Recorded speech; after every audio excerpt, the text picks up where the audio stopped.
Hello guys, তোমরা সবাই কেমন আছো? আশা করছি ভালো আছো আর আমিও খুব ভালো আছি। আজকে আমি নিয়ে এসেছি নতুন একটা তোমাদের সঙ্গে ব্লগ। আমি কিন্তু আগে কোনোদিনও ব্লগ বানাইনি, এটাই আমার ফার্স্ট ব্লগ। যদি ভালো লাগে তাহলে অবশ্যই জানাবে, তাহলে আমি তোমাদের সঙ্গে আরও ব্লগ শেয়ার করবো। এদিকে দেখো আমাদের বাড়িতে কি বৃষ্টি, কেউ ভাবতে পারিনি যে এদিকে বৃষ্টি হবে। আর এদিক দিয়ে দেখো ঘট প্রদীপ ভিজিয়ে দেওয়া হয়েছে। আর এদিকে দেখো আমার একটা কাকিমণি এটা দিয়ে মালা বানিয়েছে। এটা কী ফুল আমি জানি না, যদি জানো অবশ্যই বলবে। এদিকে আমি স্নান করে এসে দেখছি যে সব আয়োজন শুরু হয়ে গেছে। এটা আমার দিদি হাই করছে। আর এদিকে আমার বড় মাও একা হাতে সব করছে ভোগের রান্না, এদিকে দেখতেই পারছো। আর এটা হচ্ছে তালের বড়া বানাচ্ছে আমার বড় মা।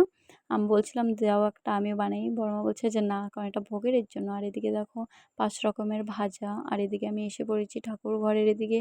এটা হচ্ছে মনসা ঠাকুর, আর এটা হচ্ছে বিপত্তারিণী ঠাকুর আমাদের বাড়িতে। আর এটা হচ্ছে আমার ভাস্তা, আর ওটা হচ্ছে আমার দাদা। আর আমার দাদা শঙ্খ বাজাচ্ছে, আর আমার ভাস্তা। আর এদিকে হচ্ছে ঠাকুর এখন বিসর্জন দেবে। আর এদিকে আমি শঙ্খ বাজাচ্ছি, শোনো। তারপরে এদিকে এসে পড়েছি রান্না করতে।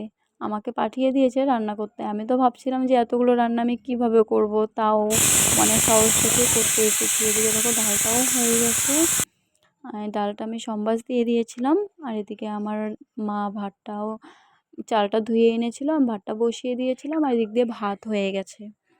তারপরে এদিকে হচ্ছে শুকনো লঙ্কা, তারপরে পাঁচফোড়ন, তারপরে তেজপাতা দিয়ে ভালো করে লালচে লালচে করে এটা ভেজে নিচ্ছিলাম।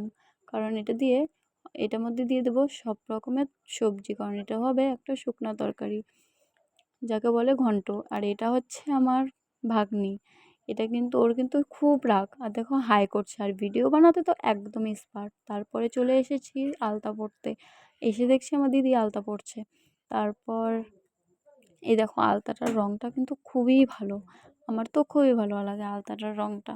দেখেছো কত টকটকে একটা রঙ। তারপর এদিকে দেখেছি যে ঠাকুরও এসে পড়েছে। তারপর এদিক দিয়ে ঠাকুর বরণ করছিল আমার দিদি। আমার দিদি প্রথমে বলছিল যে না আমি করব না, তারপর ও পারে না। আর এদিকে দেখো একটা বাচ্চা ঢাক বাজাচ্ছে, খুব সুন্দর ঢাক বাজায়। আমি তো দেখে অবাকই হয়ে গেছি যে এত সুন্দর ঢাক বাজায়। আর আজকের ব্লগটা এটুকুই। চলো টাটা। যদি ভালো লাগে অবশ্যই জানাবে, আমি নেক্সট টাইম আরও বানাবো। বাই।